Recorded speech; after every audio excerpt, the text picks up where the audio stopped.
Hello बच्चों, इससे पहले हमने आप सभी को रिफ्रैक्टिव इंडेक्स के दो टाइप्स होते हैं वो बताए थे। पहला एब्सोल्यूट रिफ्रैक्टिव इंडेक्स और दूसरा रिलेटिव रिफ्रैक्टिव इंडेक्स। पहला एब्सोल्यूट रिफ्रैक्टिव इंडेक्स को किसी भी मीडियम के लिए से म्यू एम इक्वल्स टू, मैंने क्या बताया, स्पीड ऑफ, या रेशियो होता है speed of light in air के लिए to the speed of light in that medium, उसको हम लोग एब्सोल्यूट रिफ्रैक्टिव इंडेक्स कहते हैं, है ना। दूसरा मैंने बताया था रिलेटिव रिफ्रैक्टिव इंडेक्स, जिसको मैंने ऐसे बताया था कि 1μ2 अगर लिखा हुआ है तो लिखेंगे क्या, यहाँ पढ़ेंगे इसको, refractive index of second medium with respect to first medium equals to refractive index of second medium μ2 बटे क्या हो जाएगा μ1।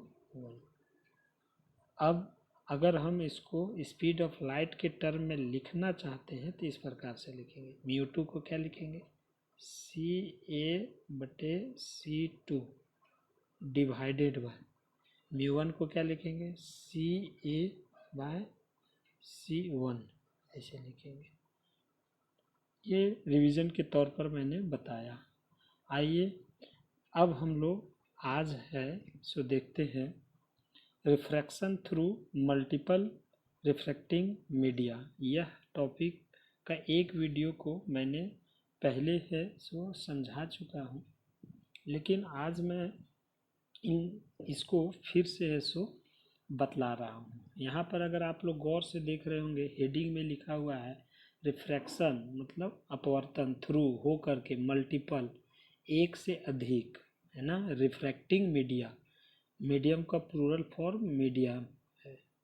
तो यहाँ पर ऐसा क्यों बोले, चूँकि देखिए यहाँ एयर लिखा हुआ है, यहाँ वाटर लिखा हुआ है, यहाँ ग्लास लिखा हुआ है, यहाँ फिर एयर लिखा हुआ है, तो ये कितना, एक से अधिक मीडियम है, इसीलिए यहाँ मल्टीपल रिफ्रैक्टिंग मीडिया शब्द का प्रयोग किया गया है। आइए हम लोग इस फिगर को बड़ा करके देखते हैं और इसी के अनुसार यहाँ अभी जो मैं लिखा हूँ, इसी को जो आपको PDF में भेजा हूँ, उसको कंपैरेटिवली आप ऐसो स्टडी करिएगा कि कहाँ पर क्या इंडिकेट किया गया उस जगह पर, है ना। पहला कि एक ऐसे मीडियम डिवाइड कर दिए कि एयर है, फिर उसके बाद यहाँ इस प्रकार से देख दिए ऐसे डॉटेड लाइन, ये वाटर है, ठीक है। उसके बाद फिर इसको ऐसे एक डिवाइड कर दिया ऐसे करके कि ये ग्लास है, ये क्या है, ये ग्लास है, और तब फिर ये कुछ नहीं तो यहाँ एयर है। ऐसे इसको हटाएंगे, इसको हटाते हैं तो देखिए यहाँ पर देखिए लिखा हुआ है air, air, water, glass, air है। अब इसका है सो रे डायग्राम पर ध्यान देना होगा। तो हम लोग क्या करेंगे, इसमें जो स्पीड ऑफ लाइट होगा उसको हम लोग क्या, किस में, एयर में, उसको स्पीड ऑफ लाइट को CA से इंडिकेट करेंगे, वाटर में CW से, ग्लास में CG से, और एयर में फिर CA से, है ना। चलिए इसको ध्यान रखिएगा, ये आप 10th क्लास में भी पढ़े होंगे। आइए हम लोग हैं सो देखते हैं कि कैसे इसमें बनाते हैं ये रे डायग्राम। तो रे डायग्राम के लिए मैं यहाँ क्या किया, ऐसे करके 4 लाइन खींचा, 1 2 3 4, जिसमें ई एयर है, पहला एयर लिखा, क्या लिखा, एयर, दूसरा में वाटर लिखा, तीसरा में ग्लास लिखा, और चौथा में फिर एयर कर दिया। तो यहाँ जब रे ऑफ लाइट यहाँ आएगा तो ये जब इस प्रकार से जाएगा तो ये, इसको इंसिडेंट एंगल I कह दिए।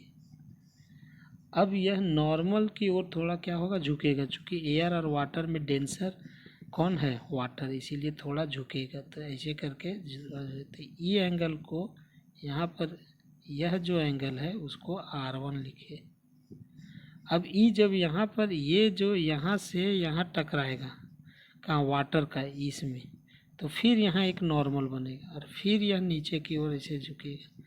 तो यह जो यहाँ गौर से देखिए, यहाँ पर गौर से देखिए, यहाँ पर गौर से देखिए, यहाँ पर गौर से देखिए, तो आपको लगेगा कि यहाँ आई ए से जब वह आई एंगल बना, फिर R1 दिए और फिर डॉटेड लाइन है सो जो दिया गया वाटर में, वो वहाँ पर फिर राइट साइड में R1 है सो देखिए दिया गया, फिर वह R2 रिफ्लेक्टेड एंगल R2 नीचे दर्शाए हैं यहाँ, फिर उसके इस यहाँ पर ये जगह में हम लोग है सो ये नॉर्मल जो है उसमें यहाँ पर R2 दिए हैं, है ना। उसको देखिए तब समझ में आएगा। आप लोग गौर से ध्यान रखिएगा कि ए से आई जो एंगल बना है वही आपका जो डी दिखाए हैं वह दोनों पैरेलल बनेगा। कहने का मतलब क्या है कि ये जो लाइन है और ये जो अगर इसको आगे बढ़ा देंगे तो ये दोनों पैरेलल होगा, ये और ये पैरेलल होगा। इस प्रकार से खींचा हुआ होना चाहिए।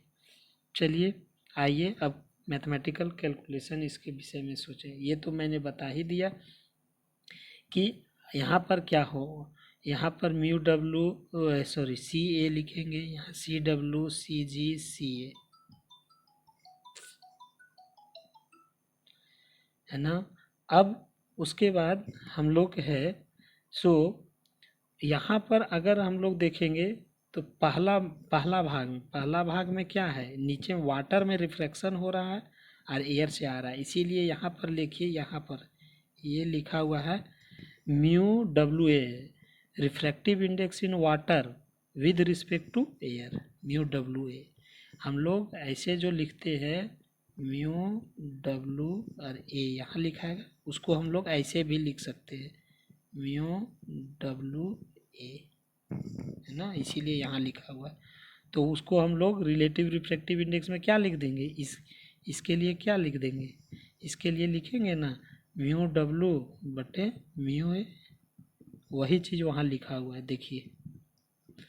और mu W by mu A speed of light के टर्म में क्या लिखेंगे, सी ए बाय सी डब्ल्यू होगा।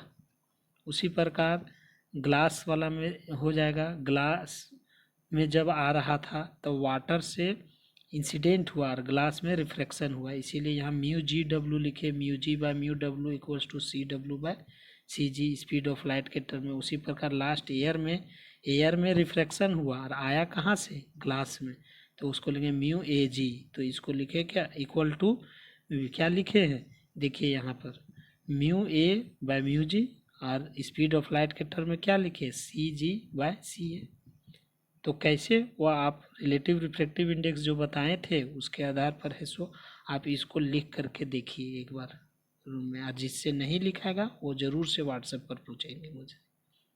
ओके, अब हम लोग वही फिगर से नीचे लिखे हैं वही चीज़ को फिर से यहाँ वही चीज़ लिखे इस सब में, देखिए गौर से कि ए म्यू डब्ल्यू को क्या लिखेंगे sine I by sine R, R1 refraction यहाँ पर R1 दिखाएं इसीलिए R1 लिखे, sine I by sine R, तो R की जगह क्या हो जाएगा R1 और यहाँ इक्वल्स टू इसको क्या लिखेंगे, इसके जगह mu W by mu A और स्पीड ऑफ लाइट के टर्म में ये लिखेंगे, तो वही लिखा गया, वही लिखा गया ना। उसी प्रकार से आप है सो इसको देखिए दूसरा में क्या हो जाएगा, दूसरा में रिफ्रैक्शन हुआ ग्लास में और आया कहाँ से, वाटर से, इसीलिए यहाँ लिखा हुआ है refractive index in glass with respect to water.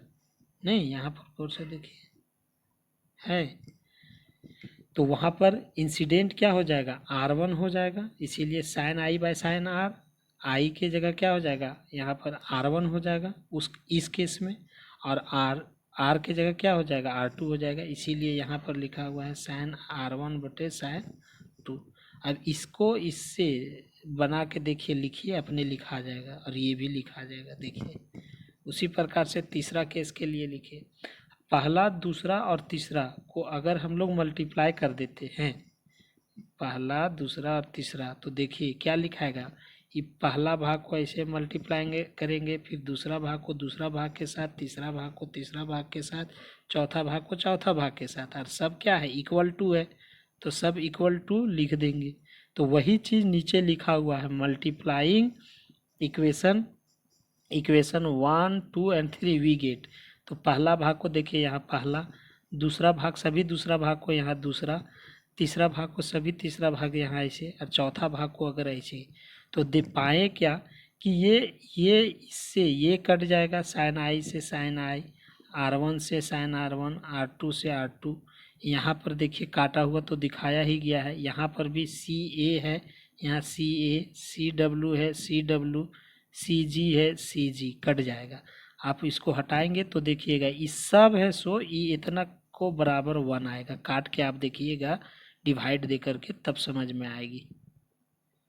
देखिए तो बच क्या जाएगा, लेफ्ट हैंड साइड में जो बचा A म्यू W इंटू, यही ना बचा ये वाला A mu W into W mu Z into Z mu A, ये यहाँ बचा इक्वल टू सब के बराबर, ई सब के बराबर क्या आया, सब के बराबर 1 आया। तो यही यहाँ पर देखिए इसे लिखा हुआ, ठीक है। नेक्स्ट वीडियो में बताएंगे इस पर बेस्ड न्यूमेरिकल, है ना। आप लोग ध्यान रखिएगा कि लिखने का तरीका इसको सीख लीजिए कि कैसे लिखा जाएगा। सो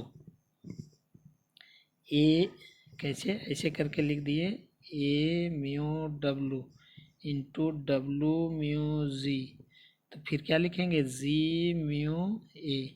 ध्यान दीजिएगा ये और ये एक जैसा रहेगा, ये और ये यहाँ और यहाँ, यहाँ और यहाँ एक जैसा रहे ऐसे, तो इतना बराबर 1 लिखेंगे। मतलब लिखने का तरीका ऐसे स्टार्ट करना आप।